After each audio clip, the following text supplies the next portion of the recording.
Well, hello again. Welcome again to another episode of Down to Earth, but Heavenly Minded. I'm your host, Risch, and you're listening to the Internet Radio. And today we're going to continue on in the book of Genesis, and we're coming to a very interesting chapter, chapter 8. And there's a lot in this chapter, so let's just get started. First of all, in verse 20, the first thing Noah did when he left the ark was to build an altar to the Lord. What a beautiful thing to do. Good coffee this morning. Well, Noah was so grateful to the Lord for having saved him and his family from the flood. He built this altar, and God was well pleased with Noah's offering. To show his appreciation of Noah's actions, he made a covenant with him. Now, when we think of a covenant, anytime we have a transaction, like say buying a house or a car, we sign a contract. Well, to show his appreciation of Noah's actions, he made this covenant with him. We see in verses 21, 22, also in chapter 9, verses 11 through 13. The content of this covenant is as following, and here's the 3 points. I will not curse the ground any more. 2, neither will I destroy all flesh again with a flood. And the third thing was, as long as the earth remains, there will be 3 things: seedtime and harvest, summer and winter, and day and night. This was God's promise. God also gave a guarantee that he would keep his covenant. We see this in chapter 9, verse 13. I do set my bow in the clouds, and it shall be for a token of the covenant between me and the earth. So this is a covenant that God has made between himself and the earth. In verses 5 and 6, we have capital punishment. Now, this has been a controversy, this subject on capital punishment. But before the flood, men did what was right in their own eyes, and that included murder. It was a lawless society. Cain and Lamech were murderers. Probably they were many more. Those days were filled with violence. Now we have a reason to believe that men murdered indiscriminately, and like Lamech boasted of this dastardous deed. In these verses, God is instituting a new divine principle for the post-flood era in verse 6. Now, I interpret this to mean that if anyone deliberately took another person's life, he should forfeit his own life. Premeditated murder, killing somebody for any reason. This reason is given in the same verse. Man is made in the image of God. You know, every man, I don't care, good, bad, or whatever. Every man, woman, child, anybody on the face is made in the image of God. To deface the king's image is a form of treason. Simply hate against him. This action also means that the king has been presented, he would have been killed. It's murder against God and mankind. How terrible, then, it must be to destroy by murder the image of the King of Kings, Lord of Lords. You know, this tremendous upsurge of the crime of murder is possibly due to the fact that the death penalty has been annulled. In doing this, in doing so, men are tampering with divine principles and therefore must pay the consequences.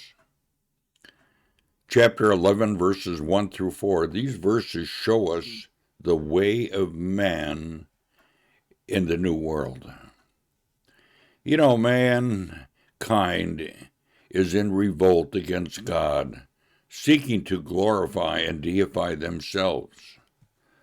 This is hard to understand for 3 points.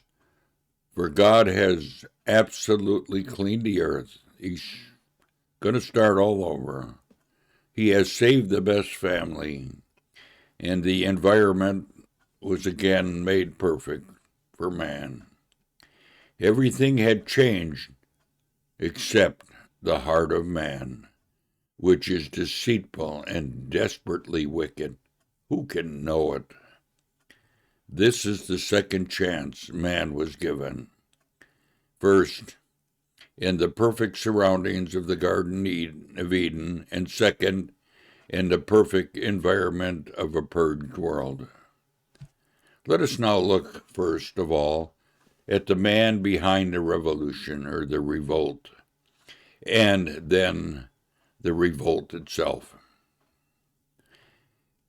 In chapter 10, verse 8, and Cush begot Nimrod, and he became, or begat, to be a mighty one in the earth. The word begat means first, mighty one means dispose. Nimrod was the first dictate. Okay, the Chaldean paraphrased this verse. Cush begat Nimrod, who begat to prevail in wickedness, and slew innocent blood, and rebelled against Jehovah. Nimrod fulfilled the ambitious desire to open rebellion against God. Verse 10:10 reads, Then the beginning of his kingdom was Baal. So keep that word in mind, Baal, Babel.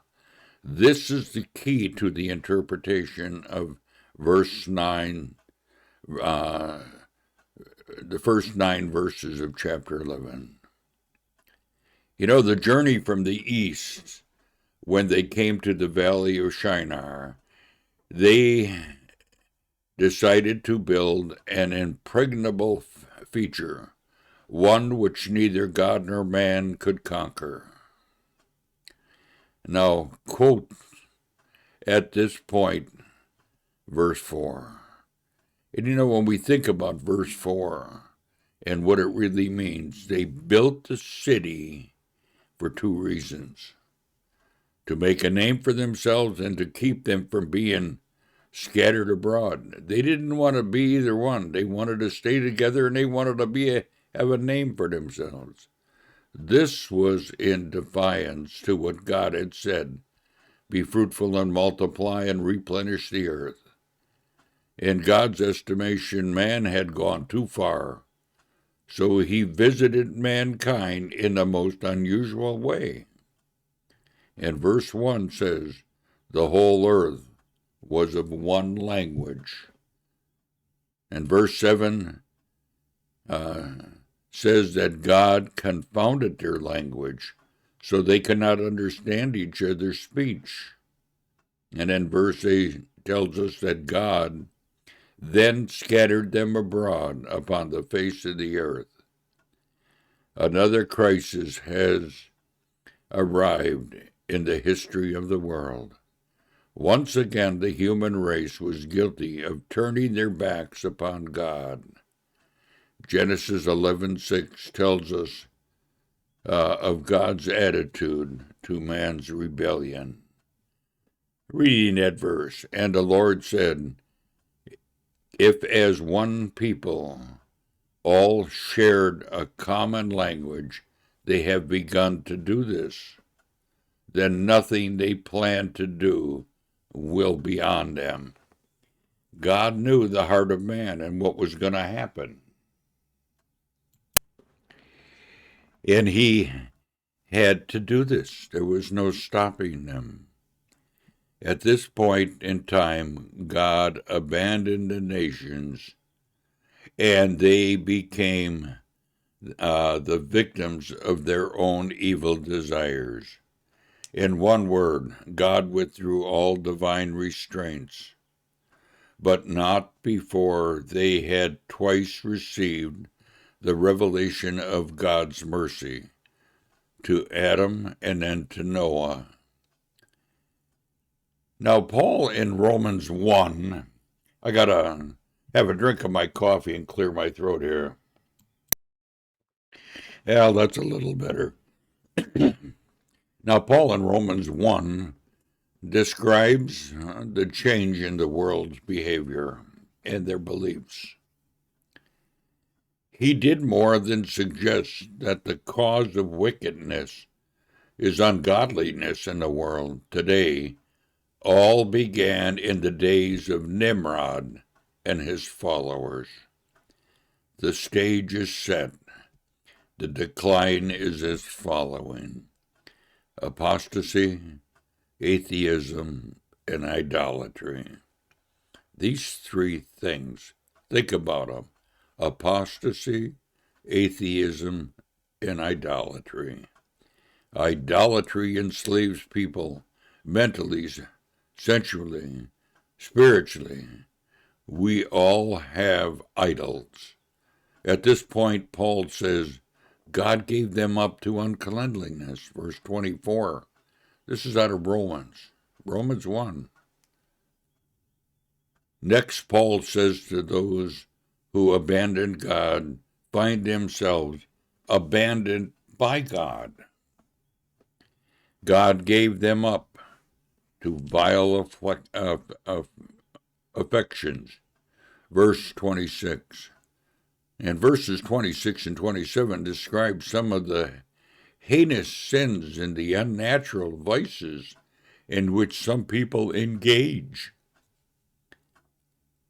Premarital sex, that's fornication, adultery, free love, lesbianism, homosexuality, the sins which brought down the fire upon Sodom and Gomorrah.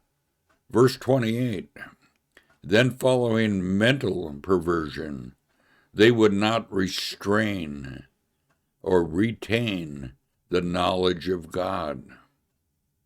And when man reached the point of excluding God from his reckoning, God gave them over to a rebate mind.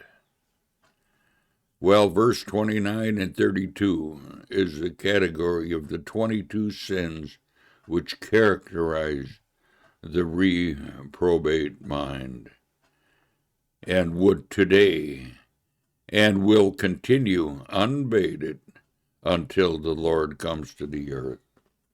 This is what man wants. God says, here it is. He gave it to him on a silver platter. Mankind is incurably bad, hopelessly lost, extrinsible, immense into the devil's net. He's trapped, he's caught, he can't get out. But there's one hope, the gospel. Verse 16, it is the power of God. That's what Paul said. All one has to do is compare the power of God with the power of Rome. Look at the power of the world, but then look at the power of God. Paul said, I'm not ashamed of the gospel, for it is the power of God unto salvation. It's the only way, folks. It's our only hope.